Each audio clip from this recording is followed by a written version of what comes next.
Thanks everyone for joining today and taking some time out to go through humanizing emails. So things have been, there's been so many jumps in technology over the last few years. It does seem like a lot of people, this is something that's been coming up more and more that we wanted to address. And so with me, I've got Michel Graber from the Southern Growth Studios. So they actually work with us. And I started talking to Michel a couple of months ago, and we were actually just talking about a really basic referral. And the more I got to talking to him, the more I just was sort of intrigued and fascinated by a lot of the stories and all of the things that he's done. So I'll let him introduce himself and his company, but I just wanted to give a little bit of background that this webinar is largely because I just found him so fascinating and what he's been able to accomplish and what they've done. And just the way that you approach things with such an open mind has been sort of inspirational to me, and just your willingness to change. And it seems like you've also stuck to your guns throughout, a pretty long career now. So I'm hoping that we'll be able to, spread some of your wisdom and everyone will get to take away quite a bit from this webinar. So Michel, if you don't mind introducing yourself, I think now would be the best time. Sure, Courtney. I'm so honored to be here with you at SalesIntel. Thank you. My name is Michel Graber. I'm the managing partner and founder of the Southern Growth Studio, and we're a boutique out of Memphis, Tennessee, that have worked with more than 250 clients, brands Fruit of the Loom, Claritin, FedEx, others, and we help with innovation, insight, strategy, and also with what we call purposeful transformation. And so the one through line that's going to be important for this conversation is understanding what we call human-centered design and just a human approach to business, right? Instead of a more mechanistic approach, and how that can then influence your opening rate and conversion rate with email. So there's a long story to get to that point, but don't worry, there will be practical tips before the end of the conversation is through. And so how long has Southern Growth Studios been around? I know you mentioned a couple of the clients you have and that you deal in innovation. Do you mind diving a little bit more into exactly what that means? Because it can mean something that's so different at every company. And I'm sure it has meant many different things for you as well. Right. So we have been around 14 years. And what we help really is help organizations set up and embed an innovation discipline. And what that means is that they typically they see that their R&D costs have been rising, and then when they launch something in the market, things are flat or less. And so we see that with almost every company across the world. And if they want to try something else, we recommend that they go into innovation. And so we work with the executives, figure out where the needs are, where the growth territories are, write an innovation strategy. And then we go and we work with the team, usually a technical lead and a market lead from sales, marketing, product management, et cetera, and start working on an actual project while teaching the methods, the mindsets, the behaviors of innovation that are much different than how we are all taught business should be according to the Industrial Revolution and what's been codified by MBA programs. It's a different way of doing business. And it really starts with human-centered needs, even business to business. If I'm a plumber, an architect, engineer, and I'm going to be using your product, what does that really mean for me, right? And if you know me, then you can grow your business with me. You can grow the relationship and grow the loyalty. And then even you can get where emails have a much better ratio. So we'll go through several projects and teach these methodologies inside these companies while creating a portfolio of new concepts. And these concepts can be new products, new services, new experiences. Sometimes it's taking a product company and turning them into a service company. It can be varied, right? And you never know what the outputs are at the beginning of the project, which is one of the different ways that this innovation is different than the old modes of doing business, where you know what you're trying to do, you build up according to the requirements, and you go and build and execute, right? That model is just sort of dying out because there's so many failed projects out there, right? How many failed projects have we all been a part of?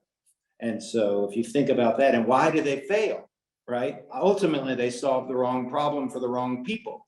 So if we know who the people are and we know what their problems are, we can create something of real value to them, hence the human-centered part. I've been a part of a number of failed projects at different companies, and I can tell you I've learned so much more from those experiences than the ones that went well. And, maybe I'm not always totally sure why. So when you're approaching these organizations, these huge organizations, and you're starting to work with them, are you going through what hasn't worked in the past and trying to understand that? Is that part of your methodology? Oh, yes. So we start with what we call orthodoxies and unlearning, getting them to go through these postmortems with us and tell us why, if they spent $200 million on some new breakthrough, scientifically innovative product, why it's not selling in the market, why they've moved 17 units of something that was going to be so transformative. Once we figure out exactly why that is, we then can begin to understand where we need to go, who we need to talk to figure out if the real needs are being met to begin with. Right. How did you develop this methodology? Was this from previous experience, or have you been sort of stuck, doing this for a very long time and it's something that you don't want to change because it's always worked for you? Or how did you do these orthodoxies, the methodology, this human-centered approach? How did you develop this and then sort of, spread it out? You've got an organization that has a number of other people in it. They're following this as well. How did you decide on it, and then also teach it to your employees?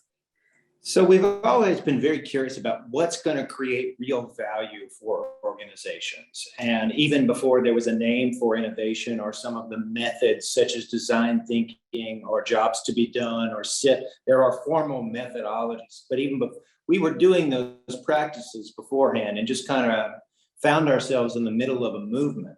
But we got bored with sort of downstream marketing tactics and wanted to go upstream and really talk with executives about what their growth goals were and what their purpose would be and what they can do to really change and become a leader in their category. And so inevitably, you have to stop doing a lot of practices and start doing new practices. So that rabid curiosity is really what led us into this, but it's all been organic. So that curiosity, and that's something you guys use in your own business, but then you're also asking your customers to do the same thing, it sounds like. Yes, they have to be willing to be in the chair, and so to speak, a psychologist's chair, right? And talk about what didn't work, what they're willing to try, what they're not willing to try, help us define new boundaries in which we can play. And so it sounds like from everything I've looked through and your approach in general, when you're talking about this human-centered approach, it's not just in your outreach. So when your outreach, you're a SalesIntel customer, you have the contacts, but that doesn't necessarily mean that from there you automatically can get in touch with an executive that they're going to answer you. So is that where you're first applying this when you guys are doing your outreach to get new clients on? Is that where you first start with this, where you come up with a plan beforehand? Or how are you approaching these organizations when you're not exactly sure what they need? It sounds like you don't know that until you've been in there for a little while. Yeah, so the majority of how we go to market is content-based marketing. And for the longest time, I wrote an article a month, and that was put in all kinds of LinkedIn groups and syndicated nationally and internationally on different, sometimes it was Inc. magazine, sometimes other platforms and other forums, other media posts. So people were coming to us. We were trying to empathize with the problems they were having of commercializing new things and coming up with something that could change the category and make them a leader. So I just give you one quick example, and that was a lot of times companies would just start to come to us to figure out problems they couldn't solve.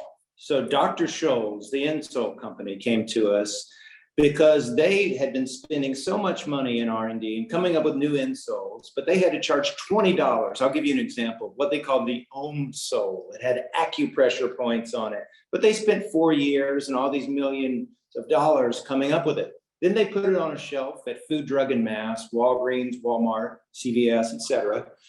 And within 6 months, private label would just knock it off. And they would charge $7 compared to their $20.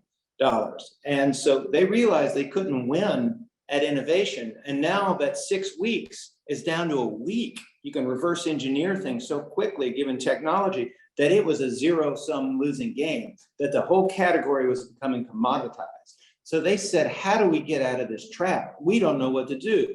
And we said, we don't know what to do either. We're not that smart. We're not just going to invent a strategy. Let's go talk to your actual users. So this anthropological, ethnographic method of going and talking to extreme orthotics sufferers, women that have to wear high heels all day, people in road crews that have to stand up all day, people with great orthotic pains, let us know that they wanted to A, be known, B, be able to customize more, C, be able to see how it actually works. And so that led to the kiosk that we created with Dr. Scholls and then launched, which now, if just fast forward, the revenue, they get 4x more revenue out of the kiosk than all of their planogram and e-commerce sales alone each year. But we didn't know that going in. It was only by having big ears and an open heart, so to speak, and understanding the needs of those orthotic sufferers that we were able to figure out something that they would actually use and adopt. So when you're finding this pain, and it sounds like you're going to every source that you can to figure out, the pain probably your first pain was with the company, and they're not making money on this and they feel like they should be. So then you're understanding the pain of the customer and why this isn't resonating.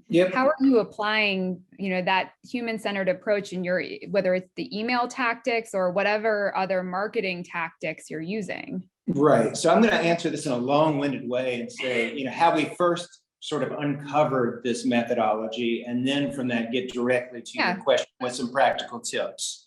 So like everybody else, we thought we could just throw more gas on the fire and market more. And we tried everything: direct mail, email marketing, and just more, buy more, less buy. And what we saw is that the old adage that it's a numbers game wasn't true for us anymore.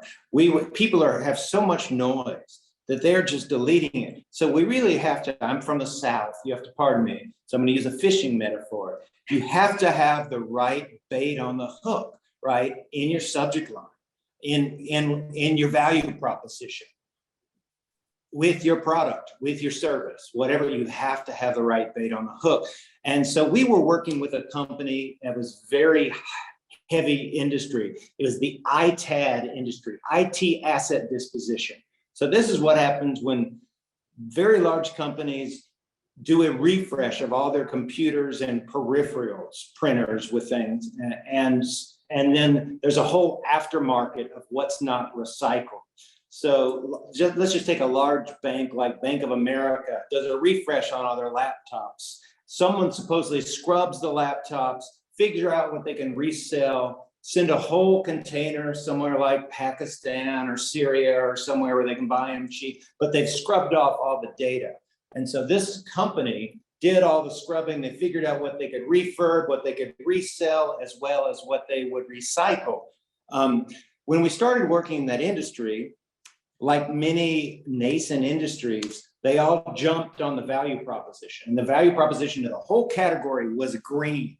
We're going to help you recycle. We're going to help you meet your sustainability points. But then using the methodology that we do, we called a lot of prospects. And yes, we did pay them to talk to us, but people in the financial industries, people in healthcare, people in insurance, and they said, you know what?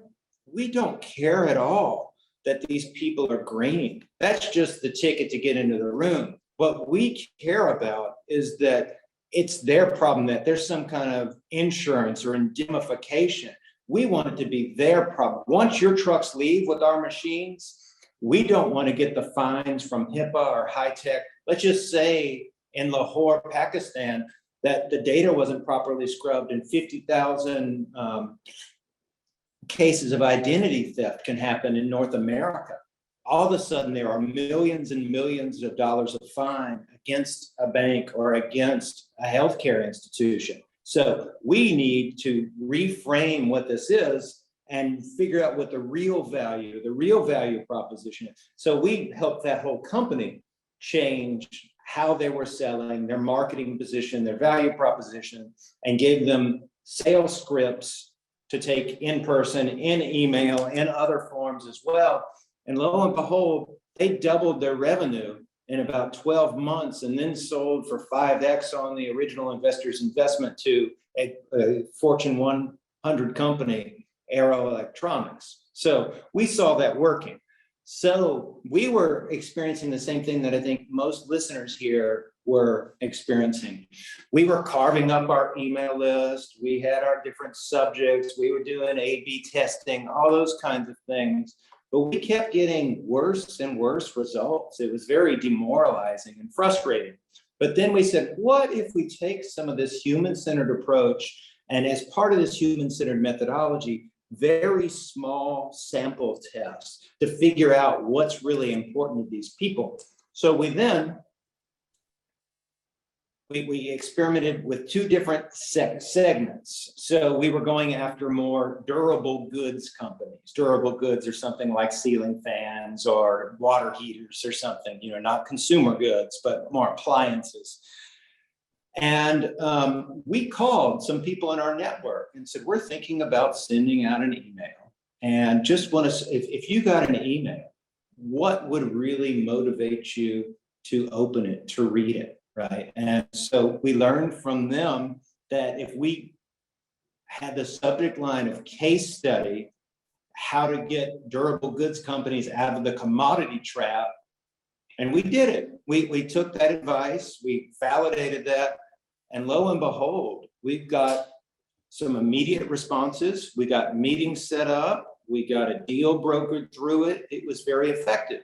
So then we thought, so instead of just sending out, getting bigger lists, let's do this again with, in our strategy work, we work with a lot of private equity groups. But let's first talk to some people, take a real small sample and figure out what the real value is. Where's the real need?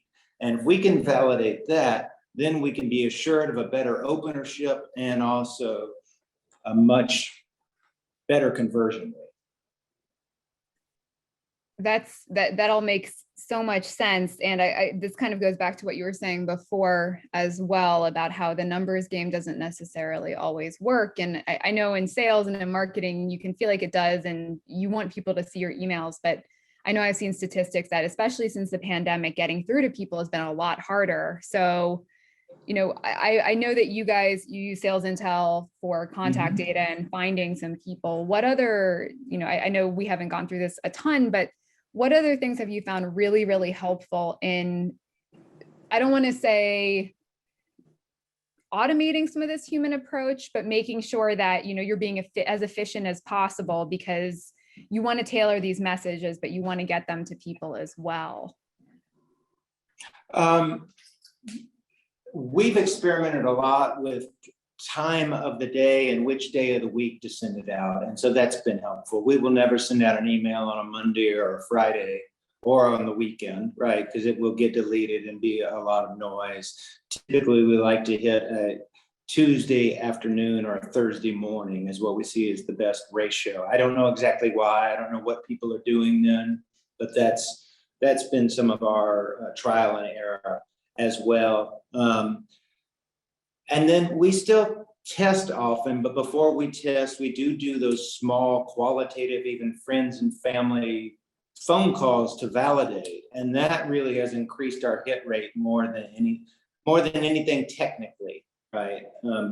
Scrubbed lists are good, you know, all those sorts of technical things. But I guess the majority of the gain and lift we've seen is more from the small sample qualitative research that I would encourage everybody to do. More so than anything technical. And that's what you're saying to all of your clients as well? I'm guessing in a lot of cases, they have some pretty developed tech stacks. Have you had to peel some of those back when you've worked with them?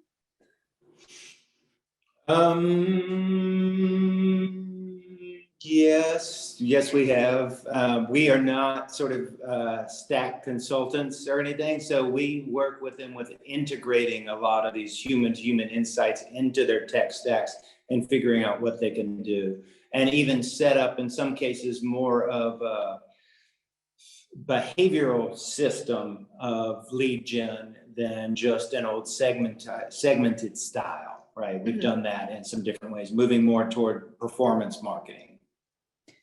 And so what have you guys seen? You know, I know you mentioned the times when you're sending things. How are there any tips that you've seen to like make sure that you're not getting deleted? Are there any other things you want to share that specifically around, you know, making sure those emails get through to the right people? I know you've mentioned the time of day, making sure that this is something that's going to resonate with the people you're targeting. Was there anything else that you feel like is really important?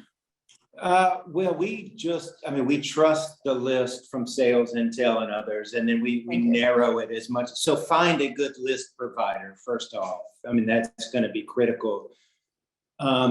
Yeah, I hate to be so esoteric to say it really is all left to the prayer. There is so much noise out there, and people cannot delete their cluttered junk and other folders quickly enough.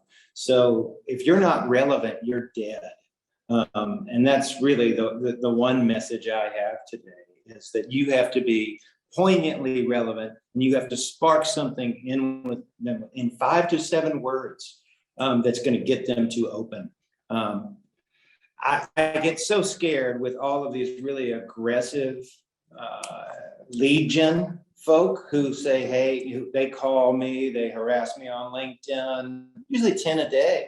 And they say, we can get you this many appointments set up. But if they treated my prospects as badly, rudely, coldly, and irrelevantly as they're treating me, they would alienate me and put me out of business with everyone I'm trying to warm up. So it's the opposite of that, really numbers at any cost. And it really is trying to add value to these people's lives. How are you inserting part in their conversation? So some of it, what I mentioned, is hope. You have to hope that they're in the right time to receive that message you're sending out. If we're sending out an email about the worst part of innovation is not being able to launch things because of corporate orthodoxies, right? You cannot take something to market because it's getting killed internally. We hope that someone internally has just been told no, and they can empathize with that message, and we can give them some new tools and techniques. But we don't know exactly what seat they're in at that time, you know, but that's been one of our emails that tested really, really well. If you go to any of the innovation conferences, it's group therapy for failed product launches that never even got to leave the company, right? And so we were able to validate that point very quickly. So I have a few more questions I want to get through, but just a note to all of the attendees here. If you have any questions, please feel free to send them over. I'm going to leave a couple of minutes at the end here. But Michael, one of the things that I think has really struck me throughout, you know, our relationship has been, I know you guys have worked with just some insanely huge organizations that are notoriously difficult to break into. So I would ask 2 things here. First is just, you know, do you have any like successes that you'd like to share about things that have worked really well in breaking into those industries? And then also, one thing I know I've struggled with, and I'm guessing most people here have struggled with as well, is once you're there, you often need buy-in from marketing and sales and some of the execs who are, maybe it's finance or whatever it is. And in those huge organizations, they tend to be pretty siloed. You know, do you have any tips for working through those silos and getting people to really think together and work together so that they can create like a cohesive campaign? Great litany of questions. Yeah, so that's a lot. Yeah. So we actually have gotten some of our long-term and recurrent clients from email marketing very successfully, doing the methods that I talk about. So let's validate on the front end before we just craft a whole campaign. Let's figure out what's really important to them and what they're going to open and what they're going to pass around. So we think about that contagion. If they're going to empathize with it and it's going to be able to charge them and give them some new thinking, adding value, what are they going to pass to their teams and their peers, right? So validate that even before you send it. Don't just send it on a theory or a hypothesis, but talk to people in that industry and make sure it's relevant and poignant. First thing. Then after you send it, once they want to start talking, we quickly go to their issues, their problems, their corporate orthodoxies, and what's blocking them. Once you're there, they will mention a sympathetic executive who is on their side. And so they're connecting the dots for you to find that champion. And they keep mentioning, I'm just going to make up a name. You've got to talk to Mel. You've got to, Mel says this in our private meetings, but won't say it at the executive sessions. But so then you have to earn their trust, right? And the way that we earn their trust is by following up. Because I've been writing articles that long, we can send them something that's really going to elucidate any of the points of the conversation that we're having. So we can give them some value added content almost immediately and keep the conversation going in a way that it's not about the sell, it's about solving their problems, right? And then the value we add in doing that. And often we will even wait. And granted, we sell a service. It's not a transactional sell. It's not a product, but we will wait until we've talked with the Mels of the world and really fleshed out the nature of the problem before we have a proposal, right? So it's consultative selling, if you will. But we got in there with the Trojan horse of an email. Have you had any experiences, and I've got a couple of questions around this as well coming in. Have you had experiences where you just couldn't break down a silo in any of those organizations? Was there anything that comes to mind, like any examples of what you were able to do where, Mel was that sympathetic executive, but he didn't have enough sway over sales or marketing or whatever it was that has worked well for you? Oh yeah, there's so much new business development time that we got to when we had Mel bought in hook, line, and sinker, and Mel went and championed it. And for whatever reason, the chairperson or CEO just said, no, that's really not something we want to pursue right now. It's not part of our objectives. So it goes to, and with large companies, we went long form with several French companies and ended up in that way. And in other cases, we've actually even had projects that were multi-departmental and almost enterprise-wide, but the one silo we didn't touch would seek to sabotage the whole project and all its outcomes. So, it's business. There's so many trapdoors, there's so many politics. Just tread lightly and make friends as you go would be my advice. I like that. We also have a question from Jonathan. So for subject line writing, is buzzword value proposition the best bet, or is there a more humanistic approach that increases engagement? That's a great question. I would say be very wary of buzzwords. You might get open, but you're going to be seen as just one of many, kind of conventional, and not add unique thinking.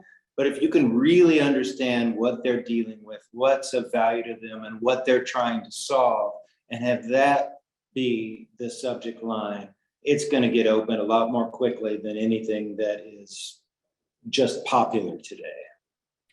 And your clients they tend to be enterprise because no one else really has these innovation departments. They're usually large organizations, but they certainly span industries. So you guys, I assume, have sort of developed some ways to figure out in advance what some of the pain points might be. Is that often where you see a new product launch that perhaps doesn't seem to be doing well, or how are you honing in on those? Both reactively and proactively. So about 60% of our business comes word of mouth and comes from all types of industry and just referrals from different people. But the 40% that we go out and hunt, we follow the same methodology. The way that we work is classic design thinking. So we don't know what the problem is. We have a hypothesis of what, say, the subject line would be and what problem they're trying to solve. But then we go and do empathy and talk to people who are in that industry. Let's just say it's healthcare this week, financial services next week, HVAC, engineering the week afterwards, right? It's really pretty varied in terms of what we work on. But we don't trust our assumptions. And we always include this information, this discovery phase where we're validating what the real value proposition is. So it's not just a cliched, set somebody else's thought, but it's validated. Yeah, I love that. I never trust my assumptions when I'm looking at someone's website because it's so often so different from what they actually are producing, because you don't want to get too in the weeds. But we're out time now. So just a quick reminder to everybody, we'll send this a recap of this tomorrow that you guys will all get. But Michael, thank you so much for joining. Is there anything you wanted to mention before we, go ahead and end this? I would just encourage everyone to get out of their comfort zone and to incorporate this on the front end of their methods, and you will be surprised at how much better your conversion rate can be. So, well, thank you for having me as well. You've been a great partner. Yeah, I love this. I feel like I'm going to try, in some of the outreach I do, I'm going to apply some of these too. So thanks so much for this, and I will talk to you soon. Everyone, thank you so much for joining.